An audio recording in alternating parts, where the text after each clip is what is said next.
Hello प्यारे विद्यार्थियों, प्यारे मित्रों, प्यारे बच्चों, कैसे हैं सब लोग। और हम जान रहे हैं कि हमारा भौतिक विज्ञान का कोर्स लगभग अंतिम चरण की तरफ बढ़ चुका है और ये हमारे आखिर के 3 चैप्टर हैं जो हमें करने हैं पूरी तरह। इसके बाद जो 14 नंबर का चैप्टर है वो थोड़ा सा, क्योंकि ये है आपका 11, 12, 13, 14 नंबर में कुछ चीज़ें हैं पाठ्यक्रम में, कुछ नहीं भी हैं। और जो 15 नंबर का चैप्टर है वो पूरी तरह पाठ्यक्रम से बाहर कर दिया गया है, जबकि हम उसकी थोड़ी सी जानकारी रखेंगे। पाठ्यक्रम से बाहर हो गया है संचार व्यवस्था। और राज्य स्तर पर जो पाठ्यक्रम है वो जारी होंगे, हो भी गए होंगे, मैंने अभी देखा नहीं है। मैं उनको देखूंगा और उसमें जो जो चीज़ें बाद के 2 चैप्टर्स में से रखी जाएंगी उनको मैं शामिल करेंगे इसमें अपने कोर्स में, ठीक है।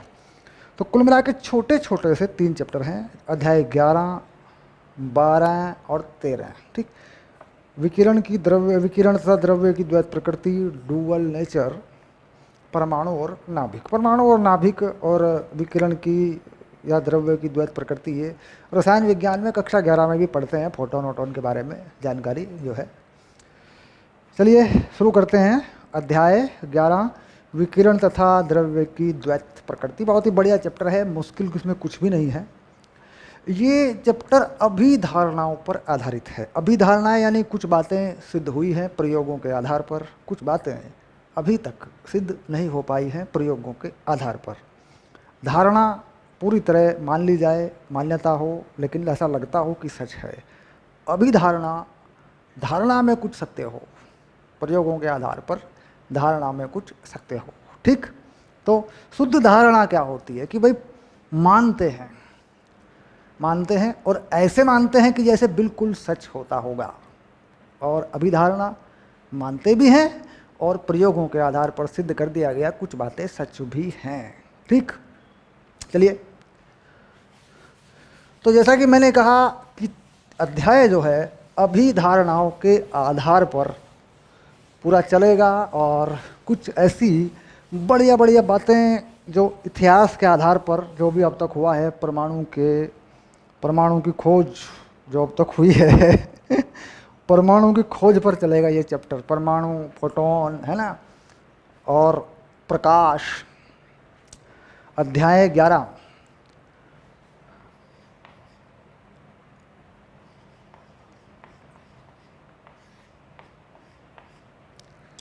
विकिरण तथा द्रव्य की द्वैत प्रकृति। चैप्टर का नाम लिख देता हूं,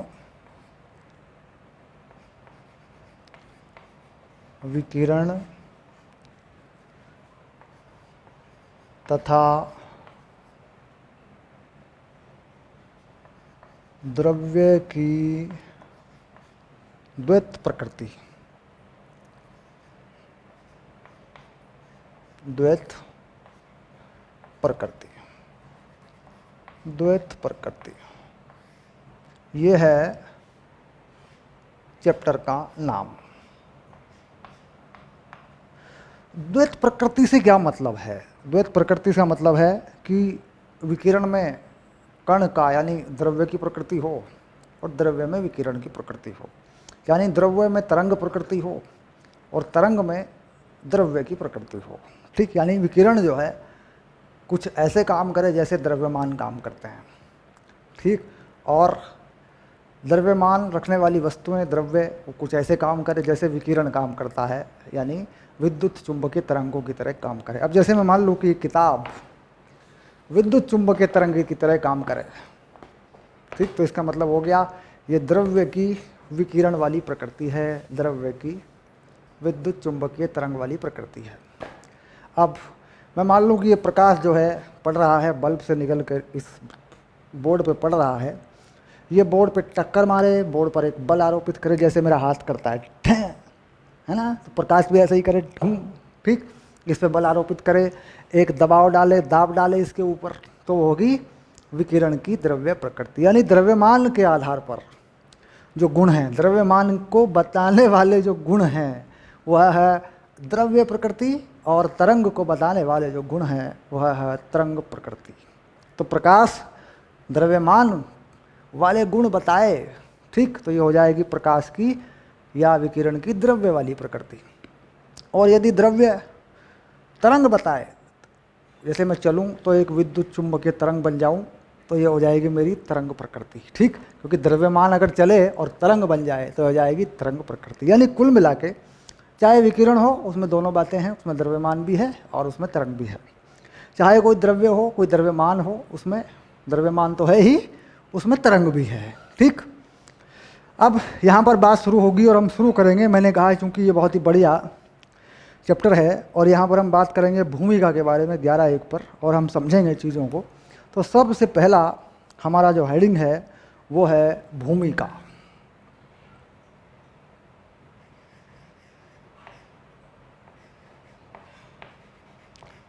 भूमिका, अब ये लिख दिया मैंने 11:1, ये है भूमिका। अब भूमिका में जो जो बातें हमारे सामने निकल के आएंगी हम उनको पकड़ेंगे और उनको समझेंगे, भाई मामला भूमिका में है क्या, क्या लिखा गया। देखिए क्या कहता है। सन 1887 में विद्युत चुंबकीय विकिरण की उत्पत्ति एवं संसूचना पर विद्युत चुंबकत्व के मैक्सवेल समीकरण तथा हर्ट्ज के प्रयोगों ने प्रकाश की तरंगीय प्रकृति को अभूतपूर्व रूप से स्थापित किया। 1887 में जो है मैक्सवेल और हर्ट्ज ने ये बता दिया था कि भाई प्रकाश में जो है तरंग प्रकृति है, और इन्होंने इसको स्थापित भी कर दिया था और सबने इनकी बात को मान भी लिया था। इसके बाद 1887 के बाद फिर फोटोन आएगा और परमाणु के कुछ मॉडल आएंगे, थॉम्सन वगैरह, इलेक्ट्रॉन प्रोटॉन की खोज होगी, जो भी होगा। इसके बाद आगे पढ़ते हैं, देखो पूरा पढ़ देंगे इसको हम, कोई ऐसी खास बात नहीं है। 19वीं शताब्दी के अंतिम चरण में विसर्जन नलिका में गैसों में कम दाब पर विद्युत चालन, विद्युत विसर्जन पर प्रायोगिक अन्वेषणों से कई ऐतिहासिक खोजें हुई। रुंगटेन के द्वारा 1895 में एक्स किरणों की खोज तथा जे टॉम्सन द्वारा 1897 में की गई इलेक्ट्रॉन की खोज परमाणु संरचना को समझने में मील का पत्थर थी। मील का पत्थर यानी रास्ते में पत्थर लगा हो तो बता देगा यहाँ से दिल्ली कितनी दूर है, तो मील का पत्थर थी। तो जे टॉम्सन से किसकी खोज हुई? इलेक्ट्रॉन की खोज हुई। ठीक, यह है 1897, यानी 1897 में इलेक्ट्रॉन की खोज हुई, जे टॉम्सन ने इसको किया। ये बात स्पष्ट हो गई। ठीक, लगभग 0.001 मिलीमीटर पारे के स्तंभ के अत्यंत कम दाब पर यह पाया गया कि ऐसे दो इलेक्ट्रोडों के बीच जिनके द्वारा विसर्जन नलिका में गैस पर विद्युत क्षेत्र स्थापित किया जाता है, एक विसर्जन होता है। कैथोड के सम्मुख कांच पर प्रदीप्त उत्पन्न होती है। दीप्त का रंग कांच की प्रकृति पर निर्भर करता है। जैसे सोडा कांच के लिए पीत हरा रंग प्रदीप्ति का कारण उस विकिरण को माना गया जो कैथोड से आ रहा था, जो कैथोड से आ रहा था उसको माना गया। ठीक, ये कैथोड किरणें 1870 में विलियम क्रूक्स के द्वारा खोजी गई, जिसने बाद में 1879 में यह सुझाया कि यह किरणें तीव्रता से चलने वाली ऋण आवेशी कणों की धारा से बनी हैं। ब्रिटिश भौतिक शास्त्री जे टॉम्सन ने इस परिघटना की पुष्टि की। जे टॉम्सन ने पहली बार विसर्जन नलिका के आर पार परस्पर लंबवत विद्युत क्षेत्र तथा चुंबकीय क्षेत्रों को स्थापित कर प्रायोगिक तार पर कैथोड किरण कणों के वेग तथा आपेक्षिक आवेश ज्ञात किया। यह पाया गया कि ये कण प्रकाश के वेग के लगभग 0.1 से लेकर लगभग 0.2 गुने से वेग से चलते हैं। वर्तमान में E/m का स्वीकृत मान 1.76 10⁻11 कूलाम पर किलोग्राम है। यह भी पाया गया कि आवेश बटे द्रव्यमान E/m यानी इलेक्ट्रॉन का आवेश और द्रव्यमान कैथोड विसर्जक के पदार्थ द्वारा अथवा धातु या विसर्जन नलिका में भारी गैस की प्रकृति पर निर्भर नहीं करता। इस प्रेक्षण में कैथोड किरण या कैथोड किरण कणों की सार्विकता को सुझाया, यानी इलेक्ट्रॉन को एक विसर्जन नलिका में एक विद्युत क्षेत्र लगाकर एक इलेक्ट्रॉन को कर लिया। ये चीज़ कैसे होती है मैं आपको बताऊं। मान लीजिए, समझ लें पहले, मान लीजिए ये कोई अणु है सपोज, या कोई परमाणु है, परमाणु ही मान लेता हूँ, चलो मैं, कोई खास बात नहीं है। मान लीजिए ये परमाणु है।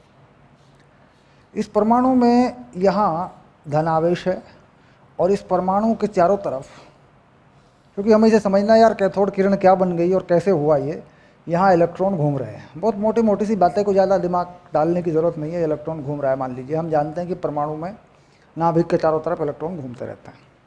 अब मान लीजिए मैं इधर से एक बहुत ही ज़बरदस्त और मजबूत एक विद्युत आवेश लगा देता हूँ। इस प्लेट को मैं प्लस बना देता हूँ ऐसे, और इसको मैं माइनस बना देता हूँ। ये विसर्जन नलिका के अंदर की बात है, डिस्चार्ज ट्यूब। ठीक, कोई गैस भरी, किसी गैस से ऐसा कर दिया, एक गैस भरी बस जिसमें परमाणु थे, ऐसा कर दिया। अब इस इलेक्ट्रॉन पर क्या होगा, इस इलेक्ट्रॉन पर कौन सा बल लगेगा, इस पर कौन सा बल लगेगा। हम जानते हैं कि इस इलेक्ट्रॉन पर जो बल लगेगा वह बल इस दिशा में लगेगा। ये बल जो है इलेक्ट्रॉन पे लगेगा Fe, और प्रोटॉन पे बल इस दिशा में लगेगा, ये बल F प्रोटॉन पे लगेगा। देखो तो इससे क्या होगा, ये इलेक्ट्रॉन और ये प्रोटॉन अलग अलग हो जाएंगे, यानी ये परमाणु आयन में बदल जाएगा। किस में बदल जाएगा, ये परमाणु आयन में बदल जाएगा। ठीक, और ये इलेक्ट्रॉन परमाणु से अलग हो जाएंगे, इधर को चलेंगे। तो देखा तो इलेक्ट्रॉन निकल गए बाहर और इस प्लेट की तरफ बढ़ रहे हैं। बहुत अधिक विद्युत क्षेत्र लगाने पर ऐसा होगा। कितना विद्युत क्षेत्र लगेगा इसमें लगभग विद्युत क्षेत्र का मान 10 की पावर 7 न्यूटन प्रति कूलम की कोटि का होता है। यानी 10 की पावर 7 न्यूटन प्रति कूलम की कोटि या इससे अधिक विद्युत क्षेत्र सामान्यतः गैसों के परमाणुओं को आयनित कर देता है। इसे कहते हैं डिस्चार्ज होना, विसर्जन होना, आवेश का विसर्जन हो जाना। ठीक, तो ये जो चीज़ होती है, इसकी वजह से ये डिस्चार्ज ट्यूब के अंदर या कांच की ट्यूब के अंदर, जिसमें पहले निर्वात किया गया, फिर कोई गैस भरी गई, फिर उस गैस में से ये सब किया गया, गैस के परमाणुओं से किया गया। तो ये होता है विसर्जन नलिका में। अब मान लीजिए विसर्जन नलिका का हिस्सा है जो मैंने बनाया और इस पर विद्युत क्षेत्र लगाया। ये दोनों प्लेटें हैं, ये प्लेट बना ली, मान लो मैंने कार्बन की प्लेट है, कार्बन के इलेक्ट्रोड हैं, कार्बन के इलेक्ट्रोड हैं, तो उनको आवेश दे दिया। इस आवेश को देने का तरीका क्या है, बाहर से हमने एक बैटरी लगा ली ऐसे, और इस बैटरी से एक विभव दे करके, ठीक, ये सब हमने कर लिया। देखो ये हो गया प्लस और ये हो गया माइनस। ठीक, तो कुल मिला के ये जो चीज़ है, ये क्या बनी, ये बनी कैथोड किरणें, ये कैथोड किरणें बनी। ठीक, ये इलेक्ट्रॉन कहा गया। ठीक, अब ये बात हो चुकी और इससे ज्ञात हुआ E/m। E/m का यानी आवेश और द्रव्यमान का मान जो है अब तक ज्ञात हुआ, जो हुआ वो हो रहा है। ये बहुत ही बढ़िया बात है, इसको याद करेंगे थोड़ा सा। 10 की पावर 11 कूलम प्रति kg। ठीक, ये जो E है ये क्या है, ये E है इलेक्ट्रॉन का आवेश,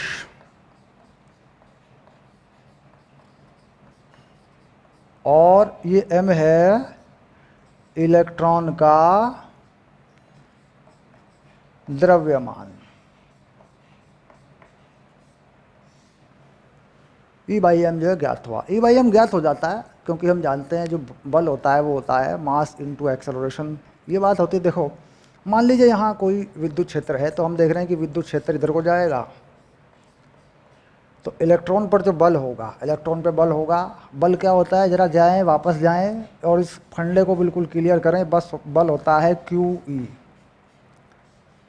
विद्युत क्षेत्र और आवेश। अब इलेक्ट्रॉन पे बात करूं तो यह बल होगा -E के बराबर, और यही बल बन जाएगा द्रव्यमान गुणा त्वरण। ठीक, अब देखो E/m का मान, ठीक, हमें मिल रहा है E/m का मान A/E से, ये हमें मिल रहा है। E का परिमाण लगा देंगे यहाँ पे ऐसे, यूँ ऐसे परिमाण में बदल देते हैं इसको, इसका भी परिमाण लगा देते हैं, ऐसे बना देते हैं। देखो E/m का मान मिल रहा है कि नहीं मिल रहा है, यानी कितना विद्युत क्षेत्र लगाया और कितना त्वरण उत्पन्न हुआ, इससे E/m का मान मिल जाता। ठीक, एक तरीका और भी होता है मिलीकन्स ऑयल ड्रॉप मेथड। मिलीकन्स में एक तेल की बूंद को जिसमें कुछ आवेश है गुरुत्वात्वरण पे लटका देते हैं। यानी अगर मान लीजिए मैं किसी आवेश को या एक इलेक्ट्रॉन को यहाँ रख दूँ ऐसे, और इस पर विद्युत बल ऊपर को लगा दूँ E, और इस पे भार नीचे को लगा दूं mg, और इन्हें दोबारा दोनों को बैलेंस कर दूं, ये इलेक्ट्रॉन टंगा रहे हवा में तो बल संतुलन में आ गए। तो कुल मिला के यहाँ से भी मुझे E/mg, इससे मुझे E/m का मान मिल जाता है, बड़ी आसानी से मिल जाता है। ये होता है G/E। देखो मैंने कितना विद्युत क्षेत्र लगाया ये मुझे पता होना चाहिए, क्या लगा दिया देखो। तो E/m का मान मुझे यहाँ से भी मिल जाता है, दोनों तरीक़ों से मिल जाता है, ठीक है। तो कुल मिला के E/m का मान निकाल लिया और विसर्जन नलिका में एक कांच के ट्यूब में आयनित कर लिया और ये किरणें जो है कैथोड किरणें बन गई, ठीक। अब इसके बाद आगे लगभग उसी समय 1887 में यह पाया गया कि जब कुछ निश्चित धातुओं को पराबैंगनी प्रकाश द्वारा किरणित करते हैं तो कम वेग वाले ऋण आवेशित कण उत्सर्जन होते हैं, कम वेग वाले आवेशित कण उत्सर्जित होते हैं। इस प्रकार जब कुछ निश्चित धातुओं को उच्च ताप तक गर्म किया जाता तो यह ऋण आवेशित कण उत्सर्जित करते हैं। इन कणों के लिए E/m का मान उतना ही पाया गया जितना कि कैथोड किरणों का था। इस प्रकार इन प्रेक्षणों ने यह स्थापित कर दिया कि ये सभी कण यद्यपि भिन्न दिशाओं में उत्पन्न हुए थे, प्रकृति में समान थे। जे थॉम्सन ने 1897 में इन कणों को इलेक्ट्रॉन नाम दिया और सुझाया कि ये द्रव्य के मौलिक सार्वत्रिक अवयव हैं, यानी इलेक्ट्रॉन मौलिक कण है, ये बता दिया। गैसों में विद्युत के संवहन पर उनके सैद्धांतिक तथा प्रायोगिक परीक्षणों के द्वारा इलेक्ट्रॉन की इस युगांतकारी खोज के लिए उन्हें 1906 में नोबेल पुरस्कार दिया गया। 1913 में अमेरिकी भौतिक वैज्ञानिक R.A. मिलिकन ने इलेक्ट्रॉन पर आवेश के परिशुद्ध मापन के लिए तेल की बूंद का पथ प्रदर्शक प्रयोग किया है। ये जो मैं बता रहा था तेल की बूंद का, जिसमें आवेश है, ये मिलिकन्स वाला है, और उन्होंने भी E/m का मान निकाल दिया। यहाँ दो बातें इन्होंने कही, दो तरीक़ों से इन्होंने बताया कि जो कण हैं कहाँ कहाँ से मिलते हैं वो। तो ये बताता हूँ कैसे ये चीज़ हुई।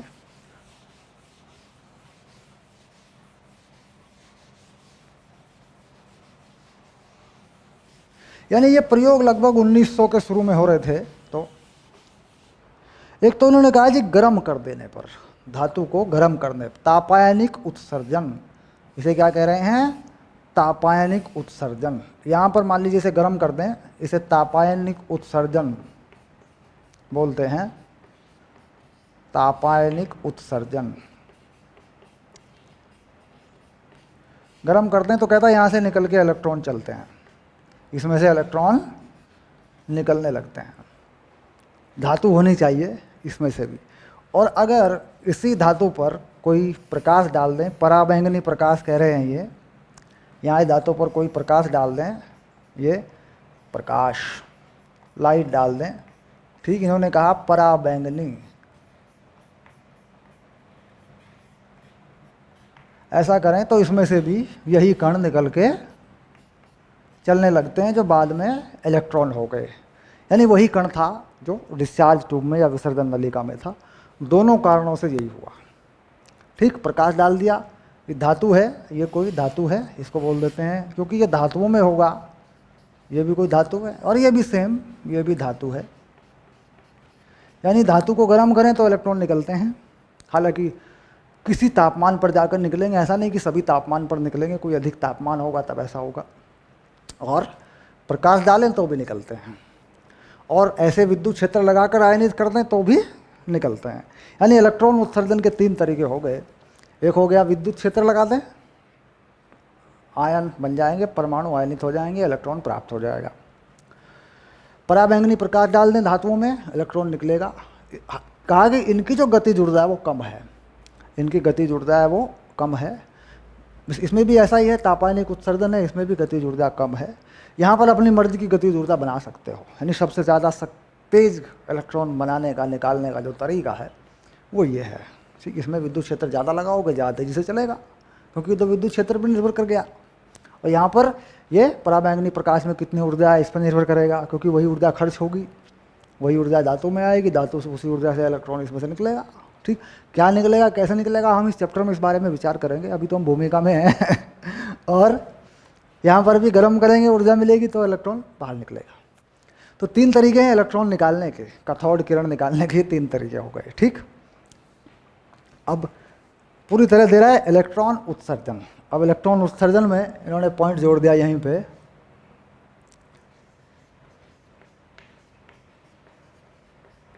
इलेक्ट्रॉन उत्सर्जन।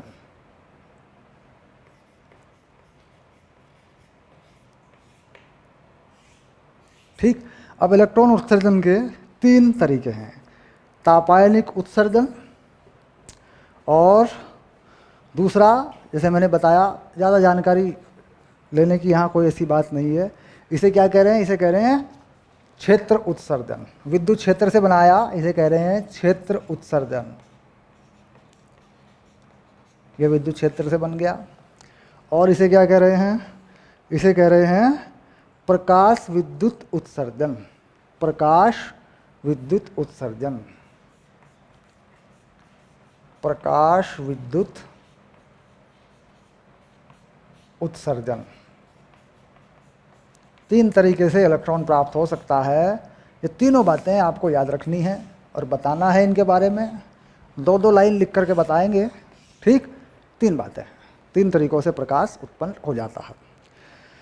अब यहाँ पर अगला पॉइंट जो हमारा आ गया, और कुछ परिभाषाएं इन्होंने बताई हैं यहाँ पर, हम उनको क्लियर करेंगे क्योंकि हम इसे पढ़ेंगे चीज़ को पूरी तरह, इस टॉपिक को हम पढ़ेंगे और जो जो बातें बताई हैं उन पर विचार करेंगे। ठीक, ये 3 बातें जो है हमने रखी हुई हैं, इन तीनों बातों पर हम विचार करेंगे ऐसे।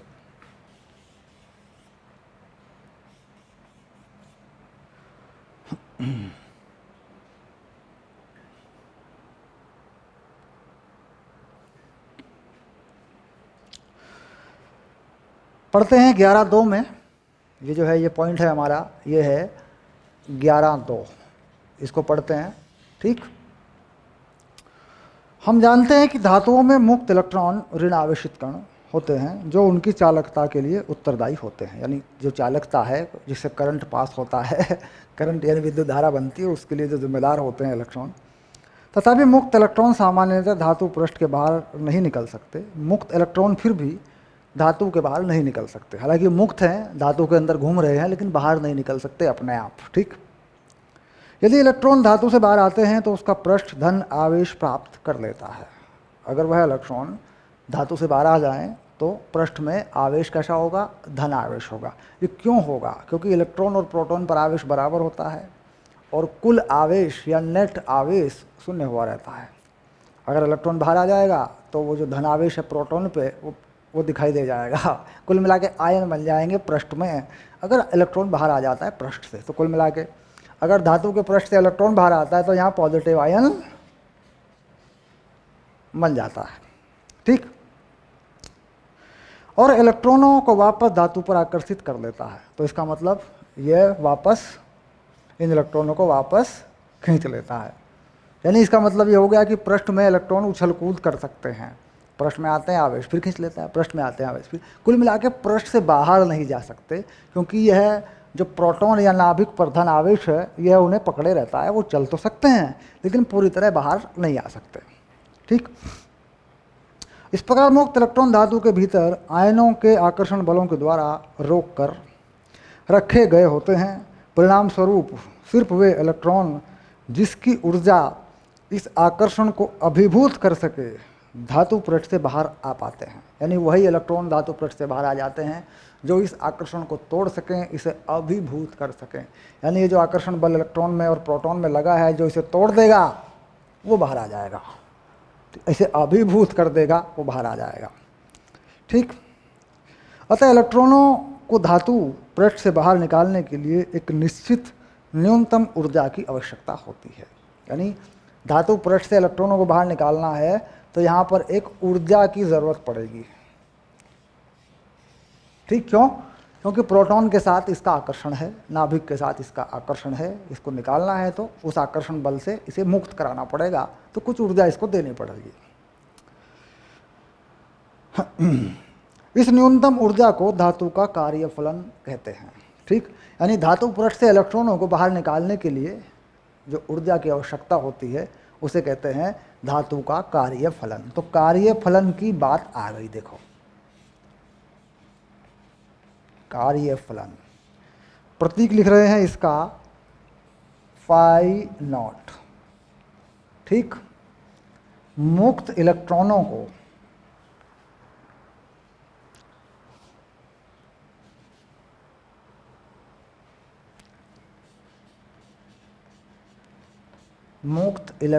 को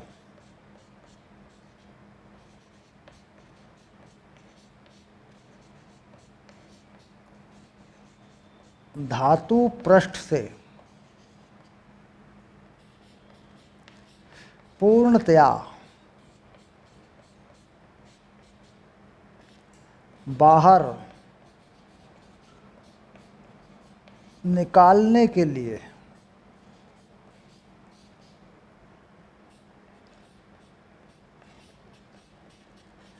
आवश्यक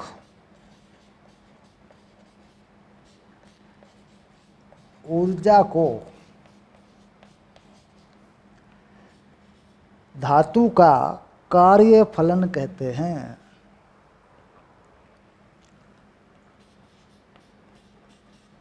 धातु का कार्यफलन कहते हैं। ये आ गया। ठीक, बात हो गई पक्की। कार्यफलन क्या हो गया? इलेक्ट्रॉनों को बाहर निकाल लो। ठीक, तो कार्यफलन का प्रतीक क्या लगा दिया? Phi naught. ठीक, अब कुछ कार्यफलन है हमारे पास। सीजियम का न्यूनतम, सीजियम में से मान लीजिए हम जो है इलेक्ट्रॉन निकालना चाहते हैं, तो इसके लिए आ जाएगा 2.14 इलेक्ट्रॉन वोल्ट। और प्लेटिनम में से कार्य अगर निकालना चाहते हैं इलेक्ट्रॉन को, तो आएगा 5.65 इलेक्ट्रॉन वोल्ट। यानी ज़्यादा एनर्जी देनी पड़ेगी। प्लेटिनम में से इलेक्ट्रॉन निकालना मुश्किल है, और ये कह रहे हैं सीजियम में से इलेक्ट्रॉन निकालना आसान है, जबकि ये दोनों ही पहले ग्रुप के एलिमेंट हैं। यानी जैसे सोडियम, पोटेशियम है ना, उसके बाद सीजियम, फिर उसके बाद प्लेटिनम, एक्टिनियम, इस तरीके से ये पहले वाले ग्रुप के। प्लेटिनम का तो कन्फर्म नहीं, सीजियम तो मुझे याद है कि पहले ग्रुप का है, प्लेटिनम भी शायद उसी में होगा। धातु हैं दोनों, क्योंकि तो सारणी का मामला है। बाकी आगे इन्होंने एक सारणी बना के दी है। इस सारणी में देखते हैं कौन कौन सी धातुओं का जिक्र इन्होंने किया है। हाँ, ये caesium, potassium, sodium, calcium, molybdenum और लेड, इन सब के दिए हैं। सबसे कम दिया है सीजियम का, फिर दिया है पोटेशियम का, सोडियम का दिया 2.75, फिर एल्यूमिनियम, मरकरी, कॉपर, चांदी का दिया है, निकल का दिया है, और प्लेटिनम का 5.65 दिया है। सभी के कार्यफलन दे रखे हैं, यानी कितना इलेक्ट्रॉन वोल्ट लगेगा। अब इलेक्ट्रॉन वोल्ट को अपन जूल में बदल सकते हैं। हम जानते हैं 1 इलेक्ट्रॉन वोल्ट, ये बात वैसे हम कई बार कर चुके हैं, ये होता है 1.6 और 10 की घात -19 जूल। ये जो है ये बदलना पड़ता है हमको, क्योंकि इलेक्ट्रॉन वोल्ट जो है छोटी ऊर्जा होती है। तो मान लीजिए इलेक्ट्रॉन वोल्ट लिखा है, तो उसको जूल में बनाना पड़ेगा इस चैप्टर के अंदर। तो इसको याद रखेंगे, 1 इलेक्ट्रॉन वोल्ट इतने जूल होता है। ठीक, तो हमने समझ लिया कार्यफलन क्या चीज़ है। इलेक्ट्रॉन को मुक्त कराने में, निकालने में जो ऊर्जा चाहिए वो। और यहाँ पर यह बताया गया कि प्रबल विद्युत क्षेत्र जो है 10 की पावर 8 की कोटि का होना चाहिए। तो इसे मैंने 10 की पावर 7 लिखा होगा, देखो कहीं पे 10 की पावर 7 से अधिक। तो इसे कर लेते हैं, एनसीईआरटी का आंकड़ा बता रहा है कि 10 की पावर 8 है, इसको भी ठीक कर लेते हैं। 10 की पावर 7 भी है, 10 की पावर 8 भी है, कोई बात नहीं, आप 8 कर लो इसको। यानी 10 की पावर 8 न्यूटन प्रति कूलम या वोल्ट प्रति मीटर का आप विद्युत क्षेत्र या इससे अधिक देंगे, तो आयन जो है वह उत्पन्न होंगे, यानी परमाणु आयनों में बदलेंगे, इलेक्ट्रॉन मुक्त हो जाएंगे। ये बात भी आ गई है। ठीक,